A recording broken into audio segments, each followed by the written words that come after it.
Hello, hello, hello. Welcome to Brideucation 101. And I am Kavonda L, the Brideucator, also owner and lead planner for weddings and honeymoons by Vonda, located in Central Alabama, also servicing North Florida. So, what do I do as the Brideucator? Well, of course, I help you visualize, plan, and execute the wedding of your dreams. And what are we going to talk about today? We're going to talk about flowers.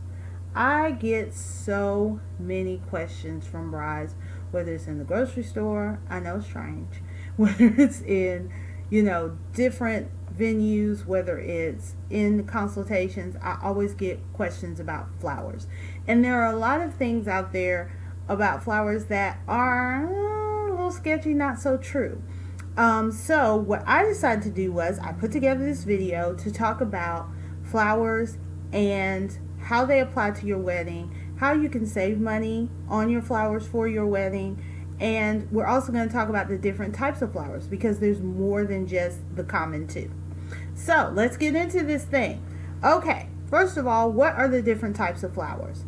Well, first of all, there's of course fresh. Everybody knows about fresh flowers. They grow in nature, we clip them, we share them, we give them for Valentine's Day. That's a given. Number two, the second most common type of flower are silk flowers.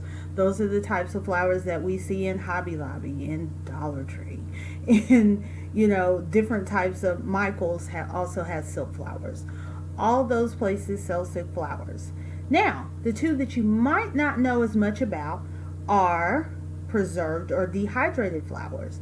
Now, a lot of brides who are into green weddings or who are very eco-conscious, they prefer preserved or dehydrated flowers. And preserved and dehydrated means that they have just been that. They have either been taken out of their natural state, the fresh flower that has been dehydrated through a dehydration system, or they have been preserved in different types of ways. We're not going to get into the technicalities of it, but they've been preserved and dehydrated. There's also one other type, which is, I call it a silk hybrid. It's a higher end version of a silk, which is called a real touch. And real touch has really become popular probably in the past 2 to 3 years. Real touch flowers, they have a more realistic look than silk, but when you touch them, you can often not tell the difference between a fresh flower and a silk flower, or at least that's the objective.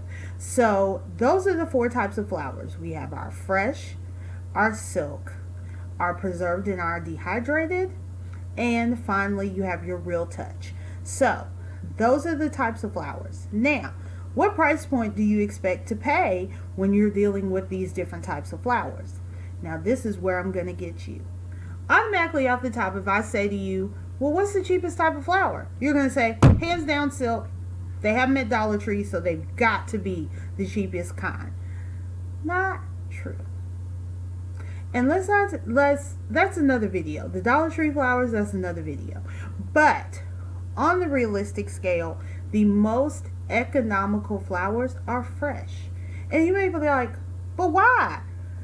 Well, the reason is simple as this. Anything that you can throw away is going to be cheaper than something that you can keep. It's just like disposable plates and cups. If you go out and buy disposable plates or disposable cups for your family reunion, for your get-together, your Christmas party, whatever, you're only going to pay like $2 or $3 for like 20 cups or 30 cups or 40 cups. But if you went over into the actual dish section of your local department store and you tried to buy glasses, you're going to pay $8 or $9 for 10 or 12 glasses. Why is that? Because you're going to keep those glasses. You're going to throw away those disposables. So that's the same way to think of flowers. Fresh flowers are going to be cheaper because they're more disposable. They're going to die at the end of your wedding. They're going to go away. And of course, nature is going to regenerate, but still, they're going to go away. So they're going to be your cheapest price point for flowers. So therefore, fresh stems can range you anywhere from 89 cents to $2. And 89-cent a stem would probably be like your basic carnation, and $2 a stem would be your more expensive calla lily. Okay? And those are mini callas, not the big callas, the little mini callas. Full stem callas can be more in the range of $8. But like I said, when you think about it, if you go in the Hobby Lobby, even with the 50% off sale that I personally love, they're going to run you for a stem of hydrangeas, one stem, it's going to be about $3. So in comparison, your fresh flowers are going to come out a little bit cheaper. Now, what are you going to expect when you're dealing with silks? Like I said, silks are going to be a little more expensive per stem than your fresh flowers.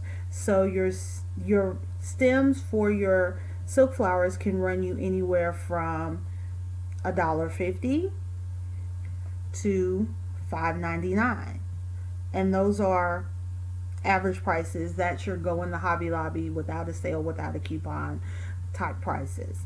So next step, Real Touch. Real Touch are going to be more expensive than silk. Usually for a full scale Real Touch bouquet, I have seen them as cheap as $125. I've seen them as expensive as $400. But like I said, Real Touch, once again, it's something that you're going to keep. So therefore the price point is going to be higher, and because of the fact that they're supposed to have a more realistic touch and a more realistic feel and a more realistic look, therefore it's going to be a higher price.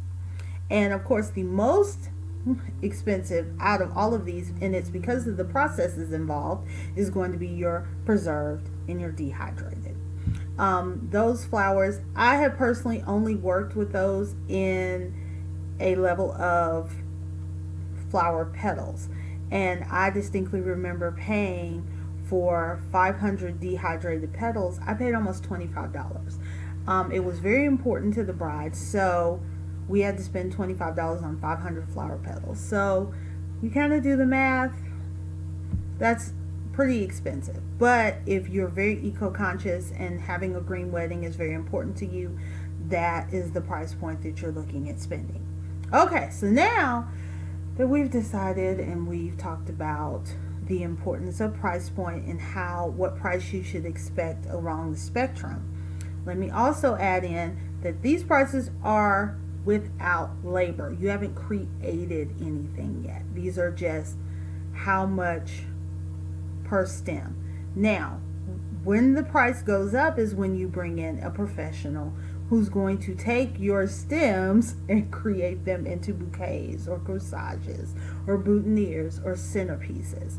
And a lot of the understanding or lack of understanding that comes in when you're dealing with these types of issues with flowers is that flowers are labor intensive.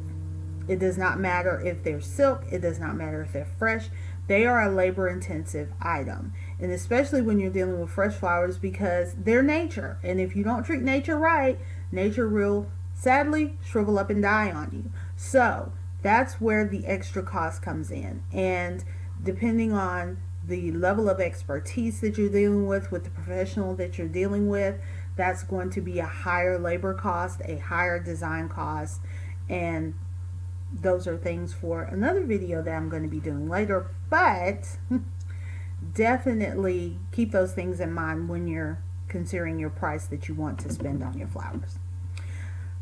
Lastly,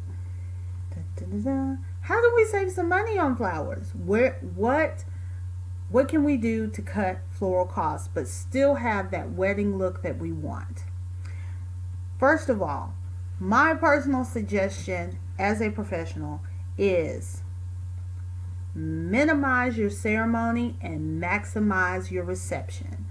Because when you're minimizing on your ceremony, it means you put your money into one or two interesting pieces. whether that's wreaths on the door, whether that's a big altar arrangement, and just keep it minimal, but make sure that they are wow factor pieces so that people have something to really look at and really go, oh, yes, I love that. So the reason that you're doing that is because in reality, the majority of the time that people are going to be at your ceremony is an hour, and that includes the time that they get there beforehand, that 15 to 30 minutes that they may be there early. So you don't want to put, unless you're just having that luxury over the top wedding, you don't want to put all of your floral budget into your ceremony. Now, the second thing that you have at your ceremony that you really kind of don't have at your reception is you have people decoration. And you're going, okay, what the heck is people decoration? People decoration is your wedding party. Your wedding party is going to be sitting or standing at the front of your venue, holding flowers, wearing flowers, and therefore they're giving you an extra visual effect that you don't have at your reception. So, more the reason to bang pop when you're doing your ceremony, and not do so much bang and pop at your ceremony, and leave that for your reception. So that way when you get over to your reception, you can do the dramatic floral centerpieces, and you can do the dramatic backdrops with your florals included, and you can do the elaborate arrangements on your food table because you saved money over at your ceremony. Now, the second way that you can save some money is, and I know this is going to hurt some of my brides who are really, really wanting a Valentine's Day wedding or a wedding around Valentine's Day, but flowers are most expensive in January and February. Why? Because of Valentine's Day. So really starting the middle of January, going all the way to the end of February, anything that's red is expensive. Whether it's a rose, whether it's a carnation, all of those flowers that are red or pinks really get elevated in cost because of Valentine's Day. So if you're looking to have a Valentine's Day wedding or a wedding around January, February, you may want to consider a less hefty florals because you're going to pay almost double what everyone else during the rest of the year is going to pay. So, number 2, around Easter, you want to avoid, and all the way out to Mother's Day. From Easter to Mother's Day, you kind of want to avoid tulips and lilies because those are flowers that are very synonymous with Easter, very synonymous with Mother's Day, and just like February for Valentine's Day flowers, you're going to pay double the price. So when you start, and plus demand is so high at that time also for those flowers that you're going to pay more for them. So if you're in love with tulips, in love with lilies, you may want to back off of those a little bit and strategically place them during that time. Number 4, okay?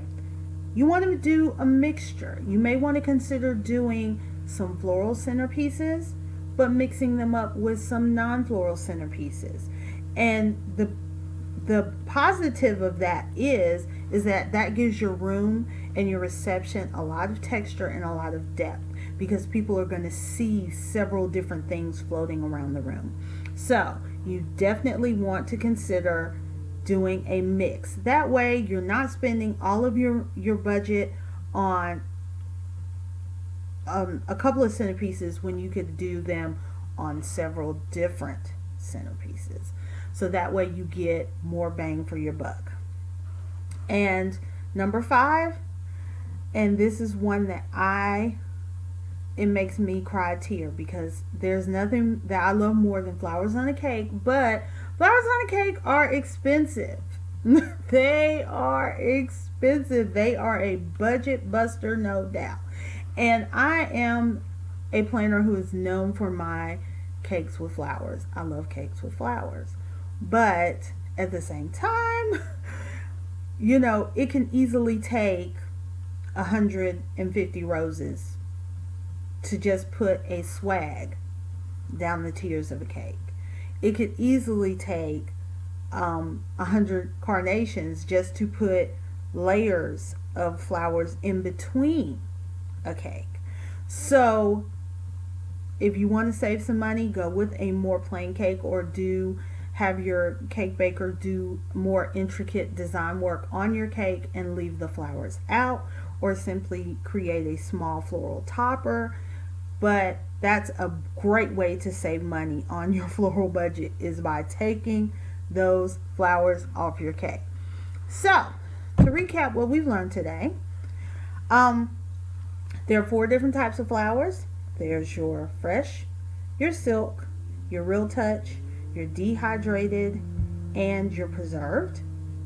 And the price points of those from least to greatest will be fresh, silk, real touch, dehydrated, and preserved.